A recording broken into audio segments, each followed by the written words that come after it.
Hello, everybody, and welcome to the very first episode of the Scrambling and Rambling podcast.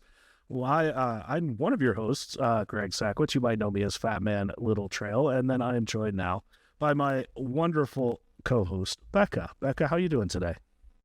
I'm great. How are you doing? I'm good. I'm so excited that we've got a chance to do this. I know you've wanted to do a podcast for a long time. I used to do a podcast and wanted to get back into it, so we ran into each other, and it's kind of perfect. We get to sit here and talk with people. Yeah, we get to just sit and gab and record ourselves doing it. So we have a great lineup of guests coming this season already. We have about 10 guests booked. We're really excited about it. But for this very first podcast, first of all, Becca, why don't you tell them a little bit about what the podcast is going to be about? What is the Scrambling and Rambling podcast all about as far as, how you think about it? Yeah, I think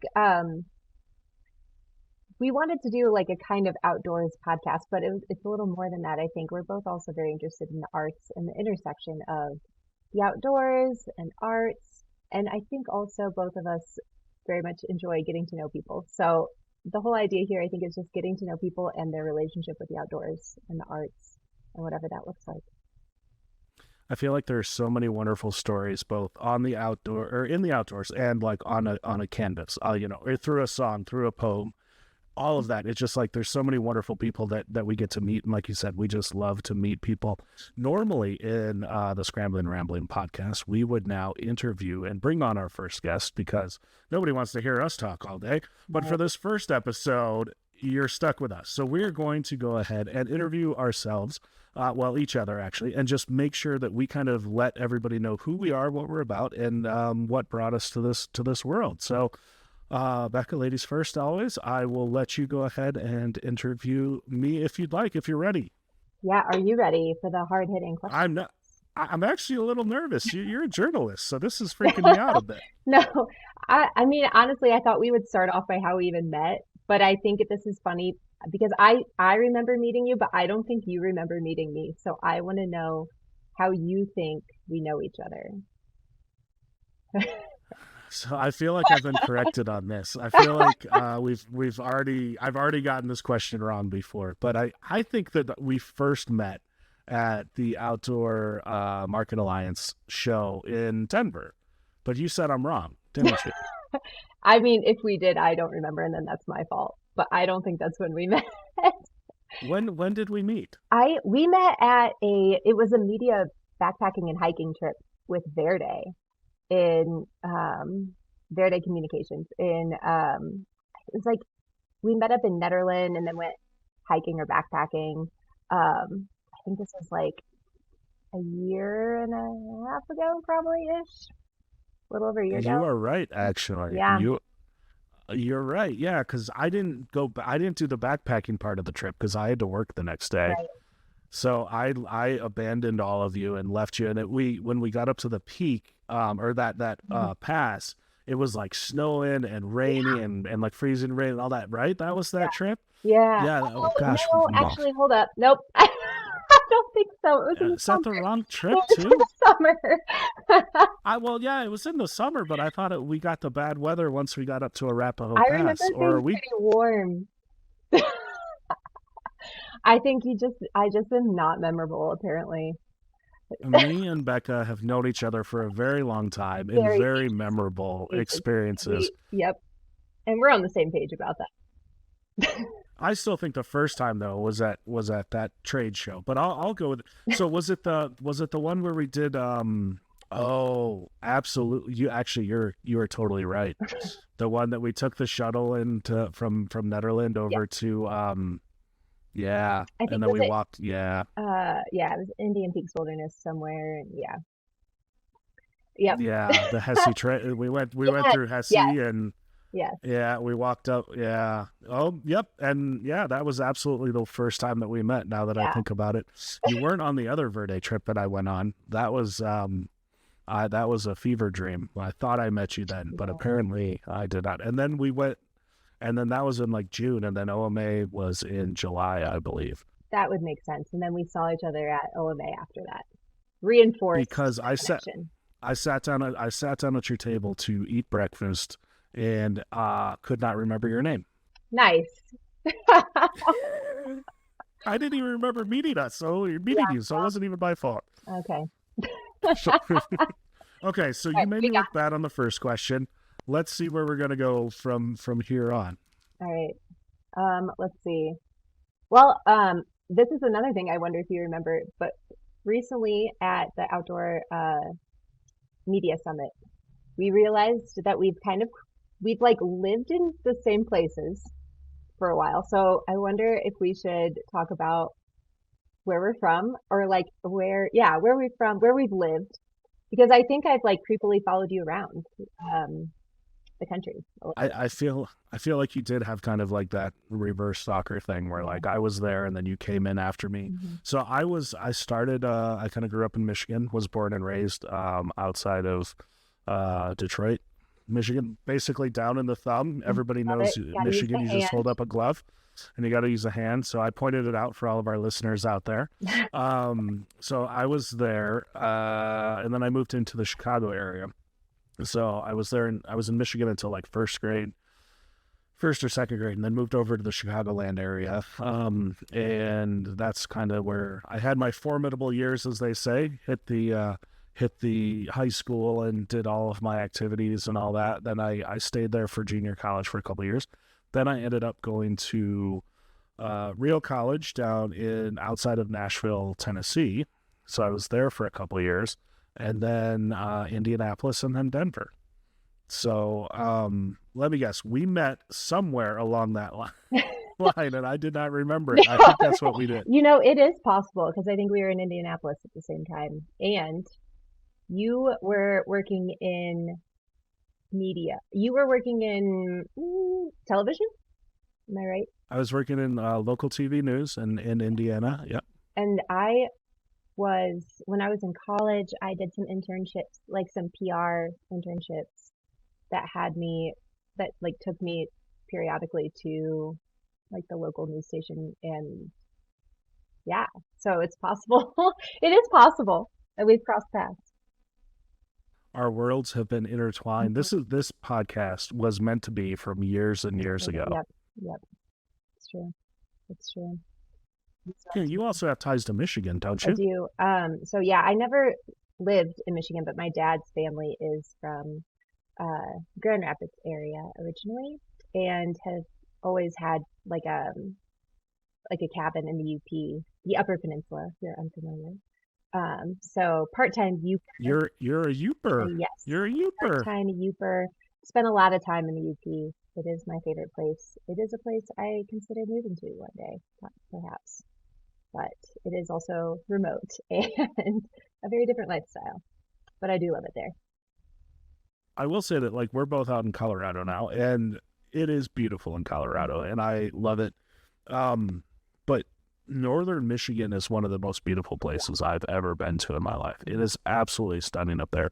And I think like my favorite parts in Colorado are like Conifer and down that 285 corridor. And I think it's because it reminds me of Michigan. Absolutely. I feel that You have way. those big trees, Yep. the big pines, and it's just evergreen and it's just beautiful. I agree. Yeah. I think anytime I'm in an old mining town in Colorado, it also makes me, like, it reminds me of northern Michigan, all the mining towns, logging and all that. But yeah, it's a similar vibe. Yeah. Yeah. Michigan is a wonderful state. It is. It is. Yeah. So, yeah.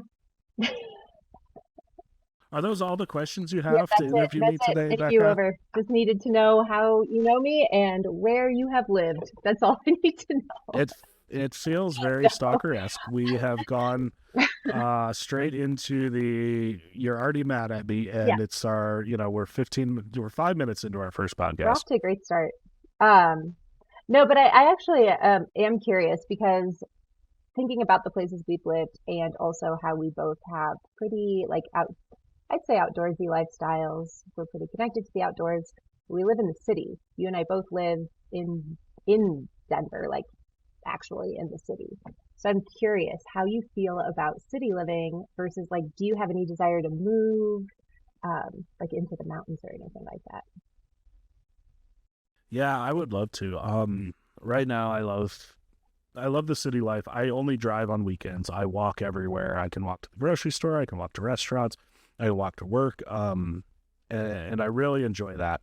I like the lifestyle. I like, it's busy, but it's not crowded, if that makes sense. Like, I feel like Denver is still kind of like has a small town vibe. It's not New York. It's not LA. It's not Chicago, but it's big enough to have everything you need, but it's not overwhelmingly big. Mhm. So I really like the vibe of the city. Um, but at the same time, like I spend so much time every weekend just going up to the mountains and making sure that I have that time to kind of decompress from all of that energy that's in the city and just to kind of get out to where the energy is completely different in the mountains. And I think eventually I would love to live in the mountains, move out to the mountains or do something like that. Um, but right now I love kind of that balance of energy between super excitable, super high energy city life and then going out and just like walking through woods and not seeing anything but a deer for, 5 miles. So the balance for me is perfect. But as I get older, because you can see the gray in my beard for those of us watching, I'm definitely getting older, and the mountain life sounds a little bit better every single day. Yeah, yeah, I agree. I feel like the older I get too, even I am more drawn to the idea of living somewhere where I can walk outside and immediately be on a trail or like just immediately be immersed in trees or something. Yeah. But then I have like I'm often torn because I do appreciate a lot of aspects of the city. And I think speaking of the arts, that's part of it for me is that there's so much opportunity in the city to um, experience art and find community in the art world. For me specifically, it's been with poetry, and it's not that you can't find that in smaller, rural towns or anything, but there is a life in the city that is appealing. And I feel like the good thing about the city that gets kind of overrated is the fact that not everybody's the same in the city. Like even like you said, in some of the smaller towns, you can find art communities. You can find places where you can share your art with people and your writing but then like everybody in the town kind of has that same mindset, which is good. But in the city, it's like I might not know that I like something until I see it because it's in the city, like Hmm. I don't know, like we have everything and it's not just like we only have paintings. We also have photography and music and murals and like, it's just like the difference between, a small town that is like I'm trying to think there's one it's right outside of Santa Fe, wonderful art community. I can't think of the name of it. I'll try to remember that. But but when you get there, it's like super busy, and it's become almost like a character of itself, where you walk in and there's like these art galleries in this tiny little town, and then everybody's got like their custom jewelry shop, and it just becomes kind of the same thing, and it's just all filled with tourists. Whereas Denver, you could walk down like Santa Fe Boulevard, and you've got like a tattoo parlor, a art gallery, something completely unique that you've never heard of before, and it's just like, that's the energy that I like you said, that's the energy that's good in the city to kind of, there's a place for everyone in the city. Whereas sometimes in those, once you get your second gallery in a small town, like what are you going to do Right. at that point? You kind of have to match that energy. So Yeah. I'm with Yeah. you. That's a good point. Yeah. I had this moment. I'd been kind of like searching Zillow for a house in the mountains that I absolutely can't afford, but I was just daydreaming. And I just like convinced myself, like, I'm moving to the mountains soon. I am. And then I went to this like house party style magazine issue launch for Denver's. If you've heard of Denver's magazine, it's a entirely locally run magazine. And they had a local band there. They had a local comedian there. I ran into some friends. It was just like this. I don't know. That's hard to beat. That's really, really nice. As much as I love both. It's hard, but Denver is a good kind of middle ground, I think. And there's a time, I think, there's a time in everybody's life where they want to do that. They want to live in the mountains, and then there's a time where people want to live in the city. And I think we're just still in our city Yeah, era, you we're in know? the city era for a little while. But yeah. All right. Well, um, are there preferred?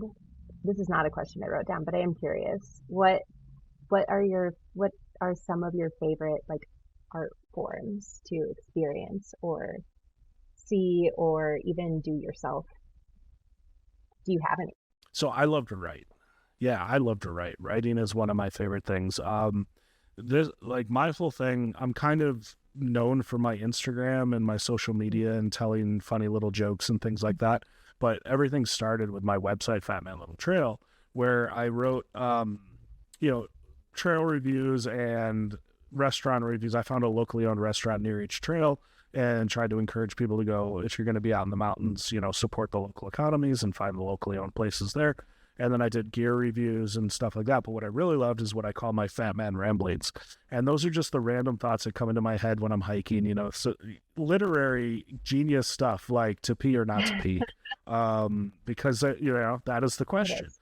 Um, and then like Screw It, I'm Trying is kind of the blog that kicked it all off, which is where I compare the 7 stages to grief to the, being an overweight hiker and going out there and being like, oh, like acceptance and denial. Like, you start out with denial and you're like, oh, I can do this. This is easy, Mhm. and then you pop up and you're like, okay, you're bargaining with, I think I said like dear Jesus, Buddha, or those little Keebler elves that are in the trees, like whoever's in charge of this, please no more uphills on this trail, like you start bargaining. So like, I love the creativity and like just being able to write creatively. And I think it's something that we don't get enough time to do a lot. If you have a day job or you have kids or whatever you're doing in your life that takes away from some of that. It's hard to just sit down and be creative. And that's what the outdoors brought back to me, was my time to kind of create stories in my head that I got to write down on a piece of paper. And like, I'm the worst technical writer in the world. Like, a buddy of mine's an English teacher, and he's like, would you please learn how to use a comma? And I'm like, no, like, commas are there to tell the reader, like, stop, because like I'm about to say something funny. It has nothing to do with like how, the editors. I know Yeah, you're an editor, so you would hate my writing. Yeah, you would absolutely hate it, because I don't follow any of the rules of it, but I just tell the story in the way that I want to have the story told to me. And that's how I use my punctuation, which is completely terrible. But I love the act of writing, of sitting down and thinking about it and writing and just seeing where the story goes. A lot of mine is like stream of consciousness. I very rarely, if ever, will edit anything that I write. I just will sit down and I will write a page or two or three or four, and then I will hit spell check, and then I will hit post. Because to me, that first thought is that to me, and this is just me personally, that's my art form, is just like the story that's running through my head, getting on paper and telling that story. Because it's kind of like talking. Like, I have no problem sitting here and talking and rambling on. Part of the name of this is the Rambling and Scrambling. And uh, for me, it's like art is, or writing, it to me is more art than technical. And I feel like if you start editing everything, then it becomes like a technical Mm. job. And I have a technical job, and I don't want to do that, when I'm on my free time. So I will say that is my artistic thing. I've met some really cool people who like paint landscapes, and I think that's just stunning. So like, I love to look at that. I was out in LA recently, and we went over to the Getty Museum, and there's all that different art, and all I was drawn to was just like the landscape, like pictures, like the paintings, and I was like, cool, like Van Gogh, he knows how to paint some lilies, but did you see this thing over here? Also, don't write into me. I have no idea if it's Van Gogh who did the lilies. I think it was, but that was the most famous. Lilies was the most famous painting at the Getty when I was there. But then I like bolted out of the museum, and there's like this giant garden in the back, and I just like walked around the gardens for like a half hour, because I was like, this is what I like. So, but that's kind of I have absolutely no musical skills. I'm looking at my ukulele that I bought during the pandemic over there, and I played for like 2 days and was like, this isn't going to work. And then I have I can't paint or draw or do anything like that. But then I started to write. Do you think of your Instagram as, do you think of Fat Man Little Trail, like the videos you make, as art? I think some social media can be art. I think mine is a little bit of art. I don't really follow trends at all. Like there's the people that are like, "Oh, you've got to learn this dance," or like everybody's doing a video of somebody, dropping a bowling ball on their foot or whatever. And that's trending, so everybody's going to do it. And I don't really do that. Like for me, it's something new every single day. I create something new. And again, production value is not the highest. It's me walking and talking into my camera. But I think the words that I say, yeah, might be considered like artistic, I guess. Yeah, I mean, I would consider it art, but Well, thank you. you're an I'm an artist. artist. I didn't You're an even know. outdoors artist. Yeah, no, I do think there's like the writing, like I'm thinking of you talking about like stream of consciousness, not editing. I think that's perfect. As somebody who is a writer and an editor, I think they're very different. They're just such different parts of my brain, at least. And so, yeah, I think of the writing as the creative aspect, and then the editing is the editing in its own way can be creative, but it's not the same thing. Very different part of your Does the editor in you hate the writer in you, brain. and vice versa? I do think that I've had to very consciously turn off the editing brain while I'm writing, because otherwise it's too hard to write. But it is funny to, even for work, even when I'm writing for work, like writing a gear review, when I send it to the like editing team, usually I'm editing most of the things that come through Tree Line Review. But if I wrote it, I'm obviously not editing it. Somebody else will. And it is funny to get the feedback and be like, we're all the same. This is the same feedback I have to give every other writer. It's like the same punctuation stuff that gets missed or whatever. But yeah, it's funny. Drop down, cut out 300 words. Cut it down. Cut it down. It's too Yeah, long. too wordy. Yeah, yeah. This is confusing, and it's like, yeah, I should know better. But writing brain, very different. So yeah, Exactly. Don't use what is it? Don't use 5 words when two yeah, will do. yeah. Be concise. Yeah. There's a time and place for flowery. Yeah, I would say there's a time and place for flowery language, I think, but depends on the audience. Absolutely. Yeah, yeah. What else you got for me? Let's see. Well, I am curious also. I mean, I think I might know the answer to this, but what is your preferred way of experiencing the outdoors? So I am like 99% hiker. Like I just want to be out there, and I actually prefer, I don't know if I prefer it. Excuse me. I apologize to everybody. I'm coming off a cold, so sorry for the coughing. I do a lot of solo hiking, and I do enjoy the solo hiking a lot. I won't say I technically I prefer it over hiking with other people. Not that I don't enjoy hiking with other people. But there's just like there's times where you just need to get out on a solo. Like you need to be out by yourself in the woods and listening to all the sounds and smelling all the smells and seeing all the sights. And I think that is one of the things that kind of changed me. I wasn't a big outdoor person until 5 years ago. Like that was the first time I really went outside. And it was that feeling of kind of just being out in the middle of the woods and realizing like there's nobody else within a mile of me right now, and you can just hear the creek trickle, next to you, hear the aspens quaking, the leaves quaking in the aspens, watching, like a little leaf fall down and just staring at it until it hits the ground, and then hearing a freaking squirrel that jumps out of nowhere and scares the bejesus out of you because you think it's a mountain lion or a bear or something like that. So all of those things, except for the squirrel, are very lovely and peaceful. And I never listen to music when I'm outside. I never, I do have sunglasses on, but like usually I just want my senses to take in everything that I'm experiencing. And I like to do it.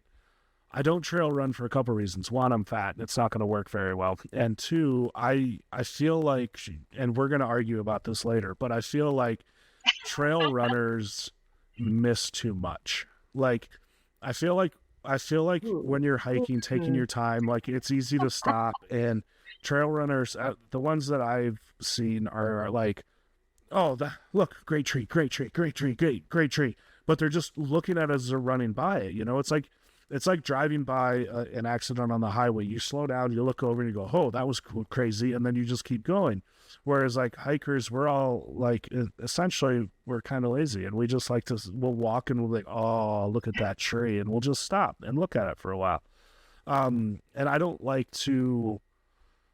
anything to pass me by as I'm going through nature. I want to be able to sit there and take my time and enjoy every single rock, every single tree, every single branch, every single, not the squirrels, but everything else I find. I want to make sure that I can appreciate. So definitely like that's how I love to experience nature. Is, the same thing with mountain bikes. I think mountain bikes, they just they get to go a lot further than a hiker does, but what are they missing in that journey? To me, it's never the ending. It's always like the journey to get there. Like, if I don't finish a hike, that's no big deal. If I don't make it 40 miles on a day, like a trail runner or a mountain biker might be able to do, well, a mountain biker for sure. But like, if I don't get that far, I'm okay with it. Like, I'm just out there for the experience of being out there. It's not a race. I'm not trying to set records. So that's how I enjoy nature. Nice. Yeah, no, I, as a trail runner, I do understand what you're saying. Like, because I also hike and I also love slow time in nature. Um, so I definitely understand what you're saying and don't disagree. I do think that trail running, I have seen a lot more, or like, I'm trying to think. I feel like it allows me to go further and see more in that sense. Maybe not on the smaller or like on the like more local scale, while you're hiking, you can experience more in the moment. But yeah, that's interesting. I'm gonna think about I have a question to break you right now. You ready? that. Okay. You said you see more, but do you ever see as much? Oh, Mm-hmm. Mm-hmm. You're not the only poet around here. Bars. Okay. Okay, poet. I have to sit with that one for a little bit. I don't know if I have a really great answer, but I will say I feel like all of my, not all, but most of my really cool wildlife encounters have happened while running rather than hiking. And I do think there's an element of surprise where you sneak up. It's not fun always. I have scared moose, and that is not fun. But I think that, Prey is yeah, running. Like, they know, they if they see you running, they're like, "Oh, that's prey. I should chase that." that's You true. know. When they see me, That's they're true. like, I have run into a bear like physically, you've hit him. in northern Michigan, actually. No, but I ran into his vicinity. He was a large black bear too, like the biggest black bear I've ever seen. And he was just walking across the road in the UP, and I rounded the corner and he was right there, and I just immediately turned around and ran back. He did not chase me. I was not prey to him, luckily. See, now when runners see me on the trail, they're like, "I ran into this guy. He was giant. He was lumbering along." And he looked like he was having a rough time. So I just let him go. I was, wide berth, and I just got out of there. So it's my way of also avoiding people on the trails. No. Yeah, I'll sit with that one. Let my poet brain sit with the if I see as much question. I'll get back to I you. think I crushed it. Yeah. You're gonna have to come to the next open mic. I have to give speeches every once in a while at work, and I don't mind sitting here and talking, but then you like put me in front of a group of people, and I'm like, why is it so hard now? I don't understand. Like, if you have me sitting there, I can talk in front of everyone. If you have me stand in front of a group of people, I don't know, it just changes the perspective enough that it freaks me out. So no open mic for you, is what No, you're saying? I'll totally do it, but I'll just be freaked out. Oh, okay. Yeah, do it scared. That's fine. Heck yeah. Yeah. I didn't write any other questions for you other than the ones for our next segment, but I can come up with some. I can come up with some. You call yourself a journalist and you didn't. No, that's fine. We are about halfway through the podcast, so it's a wonderful time to switch. Um, let's switch and let's get to know Becca a little bit. This also gives me a chance to catch my breath and stop coughing, hopefully.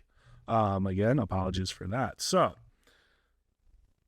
Becca, we've known each other for a long time. Do you remember the first time we met? No, I'm just kidding. Because One of obviously us. one of us has it wrong. Um, you, well, so we talked a little bit about you being a trail runner earlier. How did that start? Like, I feel like that's not like a natural thing. Like most people who grow up are like, oh, I run in the like track, or I run maybe cross country, or do something competitive, but I don't like just go. I go ran up the side of a mountain. Like, what kind of takes you? Like, were you always a runner? How did that start? Yeah, I did run cross country and track all through well, I ran cross country all through school and did other sports, but then did track in high school and then ran cross country and track in college as well. And I think trail running, it's never anything I explicitly just one day was like, I'm going to start trail running. But I think my teammates and I would go to some parks in Indianapolis. Well, actually, even in high school in Fort Wayne, where I grew up, we would go to parks and run on the trails all the time, especially for our longer runs, because it was just like a more fun way to pass the time. And it became my favorite part of training was like long runs or any run on the trail quickly became my favorite thing. So I always knew that like I after college I would want to keep racing competitively, and it would probably be at the road running like shorter like marathon and under distances for a while, and then I would transition to ultra running on the trails. Like I just have always known. um I think I read what book is it? Well, I read a lot of books in high school that like really inspired me, but one of them was Born to Run, which in the running community can be a little bit controversial, or like there's certain aspects of it that people have opinions about. But what it did for me was teach me about the Leadville 100 ultra marathon, which takes place in Leadville, Colorado. And ever since learning about it, I was like, I'm going to do that race one day. And I've just always been fascinated by it. So that was kind of like a big motivator for me getting into trail running. Yeah. Have you done the Leadville 100? Well, so I was diagnosed with hip arthritis in 2020 when I was living in Indianapolis still. So I have not been able, I had to stop racing. I just couldn't train enough to keep racing anymore. So I have not raced the Leadville 100. I have started section running it because it occurred to me, I live out here, I'm not too far away. I can, if I want to, just drive up there and do a section of the course, and I can just do that until I finish all 100 miles. But I did just have hip replacement surgery, You are now, and you're bionic. You can go forever now. I'm bionic. Yes. I'm a cyborg. I can't run yet. They have not cleared me to do that. I have to wait. But once I can start running again, they told me I can run for the rest of my life. They did tell me they'd prefer I did not do ultra marathons, but I may. So what are, as a non-runner, as a sitter, what are a ultra marathon? What's the difference Mm, between a marathon, which is what, 26.2 miles, yeah, and then what qualifies as an ultra? an ultra is just anything beyond the 26.2, anything So longer. if if we start like the Denver 26.3 ultra marathon, we could be like, this is like really ambitious slackers. Go exactly point 0.1 longer than a marathon so they Yeah, get the ultra you credit. honestly, if you runners are weird, and if you just make the race the most something, people will do it. So it's like this is like the shortest ultra. People would be into that, I think. I saw one that was like the shortest race on St. Patrick's Day, and it was like 7 centimeters. You just had to cross over this one line, and then they handed you a beer. And I was like, this is brilliant. This is amazing. So have you run any ultras before you became RoboCop 2? I did one. I squeezed in one before injury took over and hip arthritis took over. So I have run one. Which one did you do? It's called the Huff 50K it's in northern Indiana in the winter in December. As somebody who's lived in Indiana in the winter in December, it gets bitterly cold, and you get the lake Hmm. effect snow off of Lake Michigan there coming Hmm. down. So is that kind of just part of the experience of doing a 50K, is you get to run in snow drifts and frostbite and all of that? Oh yeah, yeah. No, the year I ran it, it snowed during the race, but the ground was just muddy. So it was like muddy, cold, windy, snowy. It was like just absolutely brutal conditions, but I type 2. It was very type 2 fun. I did cry during it because I messed up my fueling and hit a wall pretty bad. Um, but afterward was immediately like, I know I can do this better. I'm going to do it again. Nice. Um, okay, this is my last running question because I don't understand it. Do you experience what they call like that runner's high? Like, you get euphoric while you're out there running? I think it's lies to get people to do type 2 fun. They're like, if you just work harder, you run harder, trust me, you'll feel amazing. And I've never felt that. I just feel miserable. I honestly don't know because I've run so long. Like I've just been part of my life for so long that really I associate it with regulating my emotions and keeping me steady rather than like maybe after a great workout or a great race, maybe, but I don't know. When I had to stop or when I had to like run a lot less than I was before and I couldn't run every day anymore, I that was when I noticed how much it was regulating, helping me regulate my emotions.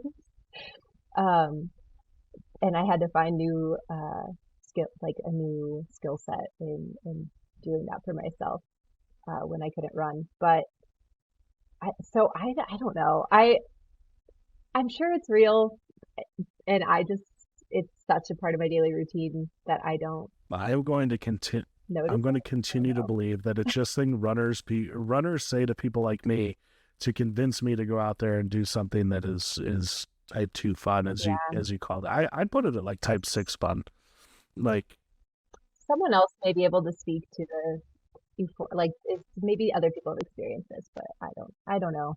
well, I'm sure we will talk to some coming up on Scrambling and Rambling further down the road this year. And I we'll think let you so. talk to them because, as you can tell, running freaks me out. You are also a published poet. Is that correct? I am. That is correct. I am. And what, you have one book out, or more Mhm. than one book? Just the one book? I just the one, just one, Just the one? Just one? one. You know, A slacker your publisher got a publisher. What was that experience like getting? I know it was a very emotional book for you, right? Because it post. was coming off of some stuff, and usually the podcast will be much more entertaining than this and much more uplifting. What, my But poetry is we're not introducing. entertaining? Well, no, it's entertaining. It's just I'm just saying. I don't want to keep coming up. I'm like, hey, so you ran a lot. You love doing that, and then you're like, I had my hip replaced. I can't And you know, and run. then And then you're I'm like, like, oh, you had yeah. a book of poetry. I'm It's like like you it pull. was about my divorce. Yeah, exactly. So I'm like, we're going to get there. I promise I'm you. such We're a bummer. just, yeah. So Debbie Downer, could you tell us about this book of poetry and how it helped you get through a difficult time? Yeah.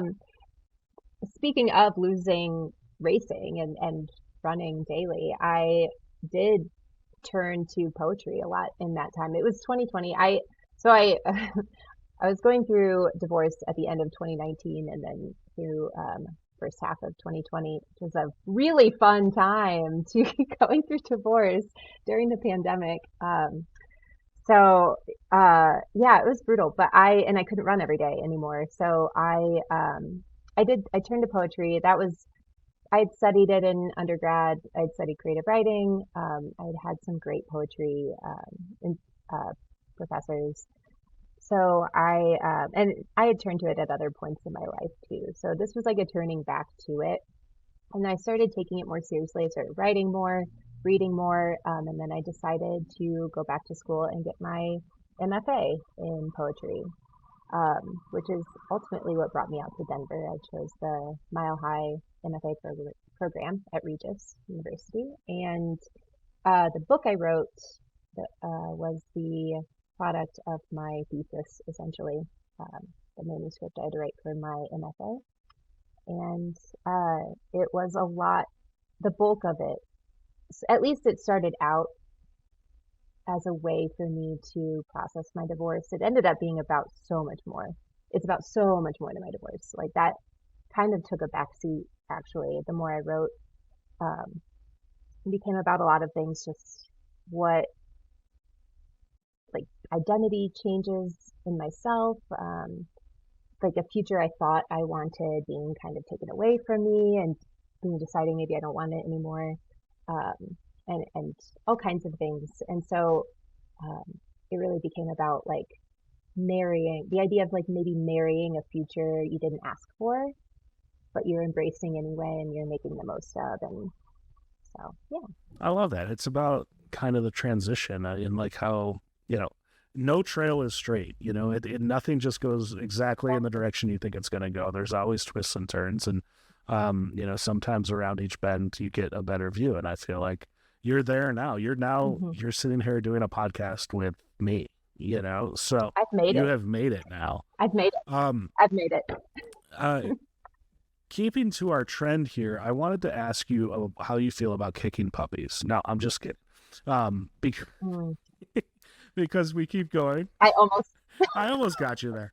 No, as we keep going, obviously we talked a little bit earlier about you being a writer and an editor. You have started, and obviously this is how we met. Debatable how we met, but it is how we met. So you have hooked up with this group for Tree Line Review, and it's kind of a really unique kind of business. I feel like with you guys are so tight. I've met you, or I've seen you out at different trade shows, at different events and things like that, and you all seem to be friendly. You all seem to be, you're just a good group of people that have all kind of like see eye to eye, and you all have the same mission. Tell me a little bit about how working with tell me about Treeline first, and then how working with that group of people has kind of changed your perspective on things. yeah. I feel like the luckiest person to have just found my way into the position I'm in now with Treeline. But Treeline Review, it's a, yeah, outdoor gear review site. It's women owned, started by Liz Thomas and Naomi Huditz. And both really big backpackers, through hikers. Liz has FKTs. So they had a huge backpacking, through hiking following when they started the site. And then they've grown it in the last, I think, 6 years. I think it's 6 years old, maybe. Um, and yeah, just very authentic outdoor gear reviews from people who are like, they've just brought in a bunch of writers from different outdoor activities. So they're great writers, but they're also very authentically living outdoors and doing things outdoors. Um, and the gear reviews are just, I think, very authentic. Very like you can tell people are genuinely testing everything and taking good notes and all that kind of stuff. I got really lucky. I was freelancing. I'd moved out here. I was in school and I was also freelancing. I was primarily working in the music tech industry at the time, and I'd lost a big client and was a little bit anxious about that. I had a friend who helped start Treeline. Like she was one of the first writers and editors for Treeline, and she was like, "Well, I'll see if Liz needs another writer. And turned out Liz needed a writer with a writing background. And I was like, well, that's perfect. So she brought me on to start writing. Um, and I was doing that for a little bit, but I was also still in school. I started working full time for Frontier Airlines as a copywriter, um, or a tech writer. And I was also tutoring at the university. I was a graduate writing coach. So I was doing a lot, but I hated my Frontier job. I hated it so much. And I vented about it to Liz one day while we were on the phone talking about one of my writing assignments. And then she was like, well, I need an editor. So, and I was like, oh, okay. So I just quit my Frontier job and started editing, and then moved into the managing editor role recently. And it's been great. It's a great crew. I feel like people who don't write like professionally don't understand how big of a difference between like technical writing and creative Oh, writing yeah. can be. And yeah, it is like writing a manual versus a manuscript is such a difference. And people are like, oh, you're just writing, and depending on what writing they're used to, they're like, most people write reports for work, so it's more technical writing, and they think that's kind of hmm how it is, but it's so It painful. is. It is. And my role was more like editing, like technical editing, because there's so much safety involved in the manuals that they need it written a specific way. So like I wasn't doing the writing, but I was editing it, and it wasn't my favorite job. We all have those jobs. Yeah. But going back to your writing, your poetry, and you're writing for Treeline now. So writing is a big part of your life, but are there any other art forms that you feel like really kind of have shaped your life? Yeah. Well, so I went for elementary school to a arts magnet school. So the arts was like very much a part of my education growing up, um, heavily emphasized. So I grew up in those elementary years, really just seeing myself as an artist. Um, which I think it's always sad when you realize like a kid eventually grows out of that and they become an adult and they don't think of themselves as an artist anymore. And that definitely happened when I switched schools for a while. But I always have loved painting, um, both with acrylics and watercolor. I'm not particularly good at it, but I do enjoy it. I think it's very fun. So that's something I'll do from time to time. And music, has always been a big part of my life. I don't play anymore, but I do, like that is a big art form that I enjoy. Like I will be honest, I don't even like love concerts, but it depends. It very much depends. But but I will listen to music all day, just all day. Um, and yeah, and comedy. I think comedy is another art form that I always loved. Nice. Performing it or listening to it? No, God, I no, definitely like listening or watching it. But I will say my dream job for a long time and through most of college was to be a sketch comedy writer for like SNL or something like that. That was a dream job of mine for a long time. I think in another life, that's what I would do. I would be a sketch comedy writer, not a performer. I would write for other people. We are working on getting a friend of mine who's a stand-up comedian on the show in a couple of weeks. So Ooh, maybe we'll have you guys go, one on one. Who can tell the best, oh stand-up no. comedy jokes? Maybe.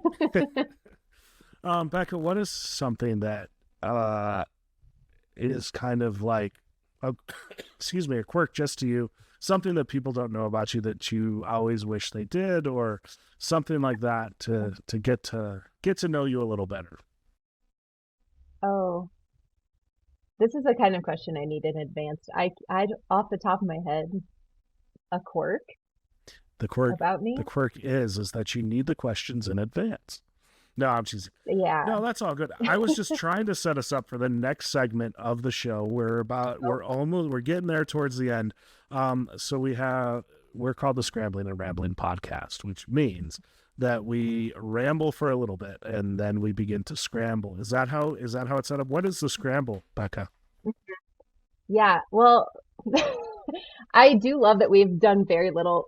Like, I've given you kind of my idea of what I thought is going to happen, and it'll be interesting to see what questions you've prepared. But I thought we would just ask each other. Okay, when we have a guest, it'll be different. But when it's just us this time, I think we'll just like ask each other quick questions where you don't necessarily like ramble on, but it's just like a quick question where you just give an answer. So it's the rapid fire section of the show, basically, right? Yes. Yeah, Yeah. Yeah. perfect. Yeah. All right. Yeah. Well, let's. Like I say we do it. Sparkling. I say we rapid fire each other. I say Okay. I you I go. wonder, do you have questions prepared, or are you gonna Oh, I'm not letting you know. I'm not letting you know. gonna wing it? Well, I because always I'm wing it. also wondering how many how many questions are we doing? We'll put 1 minute on the clock, and you can ask me as many as you can in Oh, 1 minute. How about that? okay, I got you. And then you'll do that. And then I'll do that Okay, back so for I you. just And I just got you. Okay, okay, yep. yeah, As you yeah, can tell, everybody, we are making this up as we go along. But as we get more guests on the show, it will be a fine-tuned machine. We promise you that. yeah, yeah, exactly. All right, Okay, I are you am ready? ready whenever you are. Okay, wait, are you starting a timer? I have a timer going. We are. You can start. Okay, You ready? perfect. Yep. Okay, yep. First question: which Dancing with the Stars pro would you want to be paired with? Oh, probably Jenna Johnson right now. I think she's really talented, and maybe she could help me get my abs to look like that too. She has Because great yeah, abs. her and Val are wonderful together, and but they both do such a great job at teaching people. That's why they're always in the finals. Mm, there we go. That All was a right, cool. rapid. Next, best trail snack. Best trail snack. I've been like really jonesing on beef jerky lately, but I'm going to go with Nakey butter. Oh, okay. What is that? Nakey, Tell me after. Hold on. no, Nakey We got a butter. rapid They're fire. Oh, friends of mine. They make this like it's peanut butter that's infused with like chocolate and sunflower seeds and mushrooms, and it gives you ooh. energy, and it's amazing. It's one of my favorite things on Okay, the trail. that sounds good. Okay. Beach vacation or mountain vacation? I have that on my list to ask you. I will say mountains, but a mountain lake. Ooh, okay. Okay. Weirdest thing you've ever done to test gear? I don't know if this is rapid fire, but Um, oh, sprinkler with rain gear. It doesn't rain enough in Colorado, so I've sat there with like classic. holding a hose up in the air and like having the rain come down on me. Yeah, Yep. Yep. Okay. If you could turn into any animal, which would you choose? Wolverine because of the Oh, comic good book. one. Okay.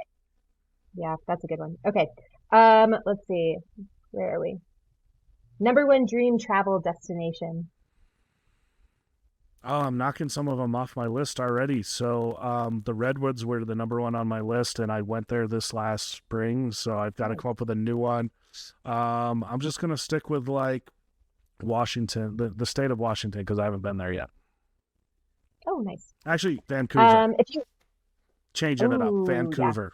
Yeah. there you go. Okay. Um, oh, where'd my question go? Okay. If you could have any artistic talent, which would you choose? I would love to be able to like those people that can just pick up any instrument and create music. I think that would be great because like you just entertain yourself whenever you needed to. Okay. Coolest wildlife encounter you've ever had? A mother moose and her calf like 20 feet away from me, and the calf was nursing, and then like the calf and then they started grazing next to each other, and the calf its neck wasn't long enough, so it had to go down on its knees to eat, and then it like went back Oh, and like ran over to mom and like did some nursing, and then went back and tried to eat some grass. It was quite adorable. that's magical. Okay. Hey, is that all of them? We're way over a Was that minute a too. minute? No, Oh, I it thought was at like 4 minutes, but you were on a roll, so I just let you go with it. So I we was like, wow, my perception of time is so it bad. was not great. No, you were definitely off. Um, Amazing. Okay, well, All right. Well, it is now my turn. We will continue the scrambling section with the rapid fire questions. Greg gets to ask Becca now. You ready? Hmm. And I don't have nearly as many, and they're not nearly as good. 3, 2, 1. Road trip, or do you want to fly to your destination? Road trip. What is your favorite snack on a road trip? Donuts. Favorite flavor of ice cream? Oh, malted moo. Is That's that like malted milk balls? yeah, So basically. delicious. So Uh, good. read a book or watch TV? Yes. Fair enough. Um, Probably book. probably book. Okay. Three things that you need on a hike. You can only take three things with you. What are the three things you're going to bring? Donuts. Donuts, Wait, donuts, malted moo, and a book. do I need to say like shoes, or are we saying like enjoyment Three things things? that you're putting in your backpack. How about Uh, that? oh, okay. Donuts. Why not? I already said it. My phone for a map and camera, you know. And a jacket. I don't know. That was my rapid fire answer. You buckled under the pressure there, Becca. Yeah. It's definitely donuts, more donuts, and finally donut holes. Um, Oh, solo hike or group hike? okay. I like both, but I'm gonna go solo. But most of the time it's solo for me. Day hike or overnight? Yeah, I like both. Depends. Day hike most of the time. All of your answers are wrong, but they're also all I right. know. They're I'm all so right. Like you're scared. so worried about it, but it's fine. What is your craziest wildlife experience? I would say, ooh, I have seen a wolf, which is probably the coolest animal I've ever seen in real life is probably the wolf I saw in Banff National Park. That was amazing. I'm gonna go with that. And that follows right into favorite national park. Oh, Tetons, I think. Tetons or Acadia. I'll go Tetons. It's hard, isn't it? You get all that It's pressure of hard. I don't know. And now I'm like second guessing even those answers. I don't know. We'll those just go with answers. it though. Those answers are locked in forever. Like you can't get them Yeah, I back. can never change my mind. Society will judge you forever based on the answers of the Scrambling and Rambling podcast. So, Yeah. I think that's all the time that we have for our first episode of the Scrambling and Rambling podcast. Becca, you want to take us Yeah. home? Yeah, that's it for us today. Thanks for listening to us ramble. Next episode, we have a friend stopping by to chit chat about her experience in the outdoor industry, eating ice cream while running a half marathon, and more. So make sure you subscribe to the podcast so you don't miss an episode. You can also follow us on Instagram at Scrambling and Rambling Pod, where you can also submit to us maybe some graphic art for our podcast because you will see that we could use some help. So feel free to do that. And until next time, enjoy your scrambles.